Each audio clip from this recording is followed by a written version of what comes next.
Aku melihat sekilas tampak seperti ada sesuatu yang menggelantung di pohon beringin. Saat aku menengok ke atas, aku melihat lebih jelas. Ternyata tampaklah sesuatu yang menggantung itu. Selamat malam, selamat siang, atau selamat pagi. Apa kabar kalian semua? Semoga kalian dalam keadaan baik-baik saja.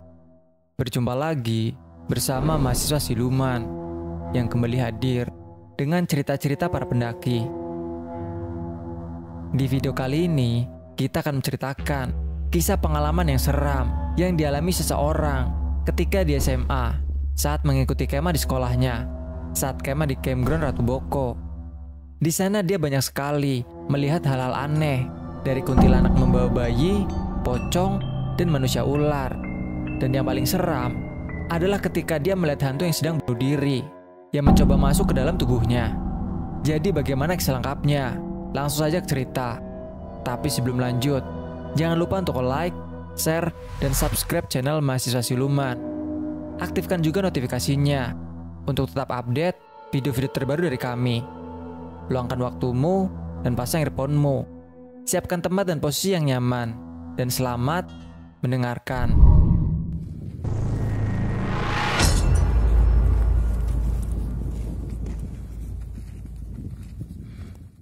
Perkenalkan, namaku sebut saja Adi. Aku akan menceritakan sebuah kisah yang cukup seram yang pernah aku alami. Jadi ini kejadiannya saat aku masih SMA kelas 1 di tahun 2010-2011an. Aku sedikit lupa. Kejadiannya saat aku tengah mengikuti kegiatan kemah pramuka SMA di campground Ratu Boko. Buat para warga Jogja khususnya pasti tahu kan Candi Ratu Boko. Candi Ratu Boko pernah dijadikan sebagai lokasi syuting film Keramat. Aku sendiri kebetulan saat kemah di sini memang sedang dalam kondisi mental yang gak baik. Seperti ada masalah di sekolah dan lagi benar-benar sensitif dengan hal-hal bersifat gaib. Biasanya aku yang gak pernah lihat yang seliweran ini beneran lihat yang seliwer-seliwer berkelebat. Cerita bermula saat awalnya rombongan kemah pramuka sekolahku tiba di sana, kisaran jam 10 pagi. Saat jalan ke Ratu Boko, kami masih senang-senangnya berhahahihi. Sesampainya di lokasi, kita langsung menuju pembagian area camp. Area campground di Ratu Boko itu ada di sebelah barat dari restoran Ratu Boko. Di sana ada pendopo yang dipakai oleh panitia buat misahin campground cewek dan cowok. Jadi, area campground cewek lebih di atas, campgroundnya menaiki bukit.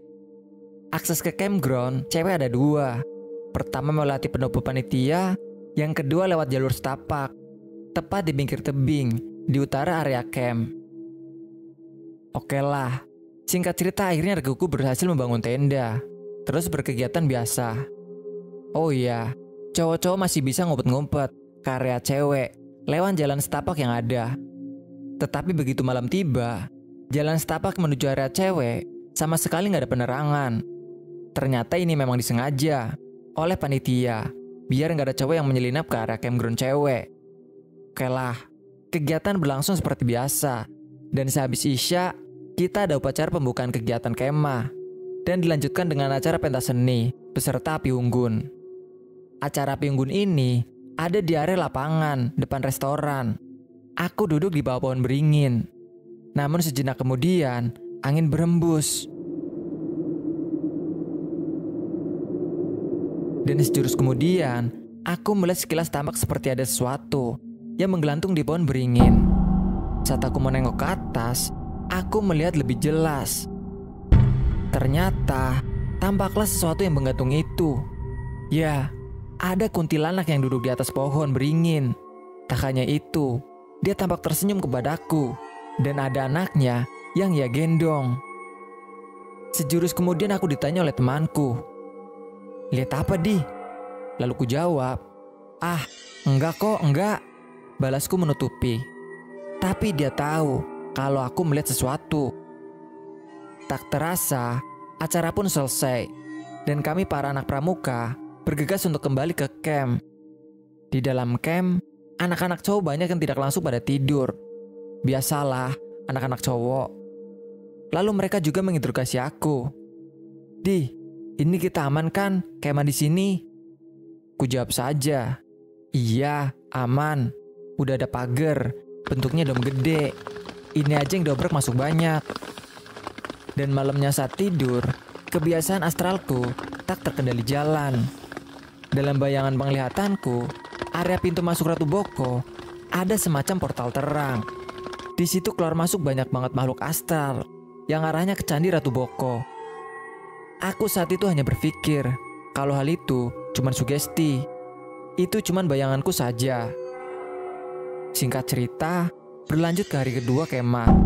Pada malam keduanya, ada semacam acara kreativitas siswa per kelas buat bikin outfit dari selembaran jarik batik tanpa dijahit. Aku menjadi tumbal buat jadi model. Dan acaranya sehabis isya. Lagi dan lagi, lokasinya di area depan restoran. Sehabis maghrib, aku, temanku cewek yang jadi model, sama temanku satu yang styling, kumpul di sisi restoran, bagian barat buat persiapan. Nah, bayangin ini, malam hari gelap. Foto-foto ini diambil dari sisi timur. Bayangin aku duduk di sisi barat, membelakangi tebing. Pertama kali masuk area teras, langsung ada pohon gede. Dan langsung saja, tampak di mataku, sudah ada pocong di situ. Aku istighfar. Di situ hawa dan suasananya memang sudah gak enak banget. Ditambah, udaranya memang cukup dingin lagi. Anginnya agak kenceng. Dan selagi temanku yang cewek didandani, aku hanya duduk terdiam. Aku menolehkan kepalaku ke kiri. Dan si pocong masih ada. Aku tahu dia gak ganggu. Dan aku masih biasa saja. Hingga akhirnya, aku agak menoleh ke belakang, ke pagar teras yang langsung berbatasan dengan tebing. Di pinggir tebing, tampak sudah ada seorang cewek. Dia pegangan pagar. Dia tampak nangis, menutup wajahnya dengan tangan. Pundaknya naik turun sesenggukan. Dia memakai baju dress lutut, warna putih. Saat tangannya diturunin, mukanya diangkat, dan wajahnya hancur. Tak hanya itu, ia lalu angkat kaki ke atas pagar, terus meloncat ke tebing. Tapi tiba-tiba, dia muncul lagi, nangis lagi, dan lompat lagi. Dan aku liatin terus. Sampai setelah dia loncat 4-5 kali. Aku sadar, sepertinya ini korban bunuh diri. Aku baru ingat, dulu zaman ngaji di TPA, pernah dikasih tahu guru ngaji, kalau orang bunuh diri itu, hukumnya ngulangin adegan dia bunuh diri terus-terusan sampai kiamat tiba. Walau alam. Bodohnya, sudah tuh begitu, aku masih terus saja melihat ke arah dia. Sampai akhirnya gak tahu dia sudah lompat ke berapa. Saat angkat kaki kanan ke atas pagar, dia berhenti sejenak, gak lompat. Tiba-tiba, dia menengok ke arahku. Ia tampak melotot, langsung saling bertatap muka denganku. Dan aku juga malah nantang natap dia, kurang lebih selama 10 detik. Sebenarnya aku sudah hampir pingsan, dan aku masih gemeteran, deg-degan parah. Perlahan, tapi pasti, pertahananku runtuh. Aku mendiamkan sosok itu sekitar 3 menitan. Kira-kira beginilah tampak sosok makhluk itu. Pas ditengok, dia makin deket. Ditengok, makin deket. Dalam hati aku hanya bisa mengumpat, "Bang, ini gimana?" Lalu pada akhirnya, jarak dia tinggal 4 meteran dari aku. Aku tahu, dia sudah siap masuk. Itu pertama kalinya, aku benturan energi sama makhluk yang gak suka denganku. Gara-gara aku tantang, dan dia mau masuk ke dalam tubuhku. Aku pun refleks mengambil HP, langsung menelpon bapakku. Singkatnya, aku langsung berujar pada bapakku di telepon. Ada yang mau masuk ke badanku, aku harus gimana? Bapakku pun menyuruh untuk membaca Al-Fatihah 7 kali, Ayat Kursi 7 kali, Al-Ikhlas 3 kali, Al-Falaq 7 kali, dan Anas 7 kali. Akhirnya aku baca semua surat suci itu sambil gemeteran. Sehabis selesai membaca itu, badanku enteng, gemetaranku hilang. Sosok cewek itu juga menghilang. Tetapi pengalamanku gak berhenti di sini malam itu. Jadi setelah kejadian itu, malamnya dengan tenang, aku ikut peragaan busana tersebut. Kalau gak salah jam 9-an malam, di malam yang sama, tentu biasalah, anak cowok paling gak persiapan lah kalau urusan kemah-kemahan begini. Lapar banget, karena pas balik tenda, gak ada makanan. Temen ngomong, ke tenda cewek kelas kita aja. Si Alfi, ibunya habis ngirim donat sama martabak. Mantap. Nah, tapi yang mau ke tenda cewek cuma aku. Dan gak mungkin untuk melewati pendopo, karena pasti gak boleh sama panitia. Dan jalan setapak di pinggir tebing bagian utara gelap, gak ada penerangan sama sekali. Nah, akhirnya aku nekat, seriusan nekat, lewat jalan tepi tebing yang gelap dan hanya bermodalkan senter. Tapi pas mendekati area pendopo, senter aku matiin. Tiba-tiba dari arah tebing kedengaran suara gemeresak di semak-semak. Tentunya aku pun kaget mendengar suara itu. Tapi aku justru penasaran dan bermaksud untuk mencari sumber suara itu. Bodohnya aku pun menengok ke arah tebing. Saat aku menengok ke arah tebing, tiba-tiba aku melihat sesuatu bergerak sangat cepat. Tak lama kemudian, sesuatu itu menunjukkan dirinya. Ternyata dia wanita setengah ular. Bentuknya gak karuan, mirip jenglot, tapi besar. Gak lihat jalan itu batu atau tanah ada ranting, gak peduli.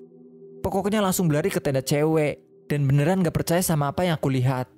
Hingga akhirnya, tibalah aku juga di tenda cewek. Ada satu temanku namanya Alfi yang sudah akrab dari SMP. Dia memberiku pop mie, dan itu sudah jam 10 malam. Akhirnya bersama dia, aku pun makan bersama di teras restoran. Terus kita makan di teras paling atas yang masih ada atapnya. Si Alfi duduk di kursi dekat pagar, menghadap ke teras dan tebing.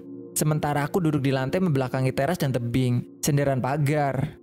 Kita ngobrol ngalur ngidul gak jelas. Lalu sampai akhirnya jam 11 malaman, tiba-tiba pandangan Alfi menerawang jauh melihat ke arah tebing atau langit. Aku pun agak mendongak melihat Alfi. Lalu sejenak, kemudian Alfi berkata, "Di, apapun yang terjadi, jangan menoleh ke belakang." "Loh, kenapa Vi?" Tanyaku penasaran. "Udah, percaya aja." Ia hanya menjawab singkat. Berdasarkan perasaanku, aku tahu yang dimaksud Alfi adalah si cewek yang sore tadi mau masuk ke badanku. Dia berdiri pas di belakangku. Langsung dalam hati, aku mencoba untuk doa apa saja, tapi sepertinya dia masih di belakang. "Vi, udah belum?" Ia hanya geleng kepala. Lalu aku memaksakan diri untuk menengok ke samping. Ya kurang lebih, di sampingku ada sosok yang seperti tadi. Aku langsung teringat doa yang Bapak suruh baca. Aku baca itu. Begitu aku selesai baca, dia lalu menghilang. Dan si Alfi memberi kode. Dia mengangguk, pertanda keadaan sudah oke. Akhirnya keluar dari situ, aku buru-buru balik ke tenda. Tetapi saat itu, karena saking takutnya, aku lebih memilih untuk kembali ke tenda lelaki, melewati pendopo.